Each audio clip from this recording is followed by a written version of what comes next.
ماشاءاللہ آج 14ویں کا چاند اور روزہ پاک دونوں کا خوبصورت منظر. یہ فل مون ہے. یہ غالباً آج 14ویں کا چاند ہے اور ادھر ایک طرف روزہ پاک ہے.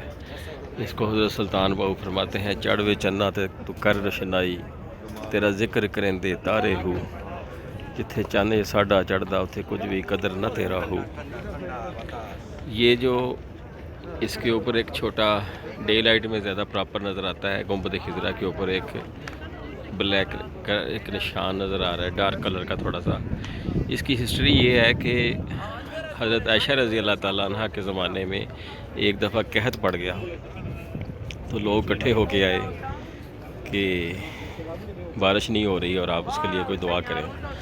تو آپ نے فرمایا کہ میرے حجرے میں حضور نبی کریم صلی اللہ علیہ وآلہ وسلم کی قبر اطہر میں اور گنبد میں اس طرح سے راستہ بنا دو کہ آسمان کی اور درمیان قبر کے درمیان میں کوئی چیز نہ ہو، درمیان میں کوئی چیز حائل نہ ہو.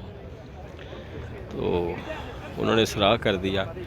جب وہ کیا تو فوراً بارش شروع ہو گئی، اور جب بارش کو بند کرنا مقصود ہوا تو اس سراغ کو بند کر دیا گیا.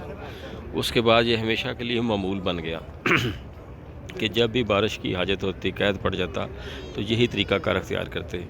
اب یہاں پہ یہ سوال کوئی کر سکتا ہے کہ کئی دفعہ تو گنبد بنایا گیا ہے، تو در حقیقت یہ ترکوں کے دور میں 1945 تک ترکوں کی حکومت تھی، تو اس وقت تک یہی طریقہ رائج تھا. ترکوں کے زمانے میں بھی جب بھی بارش کی ضرورت ہوتی تو اس کھڑکی کو کھول دیا کرتے، اور اس کے لیے ایک نو عمر سید زادے کو انتخاب کیا جاتا کہ صرف وہی جو ہے وہ یہ کام کر سکتا، کسی اور میں ضرورت نہیں ہے کہ وہ قبر مبارک سے اوپر بلندی پر جائے.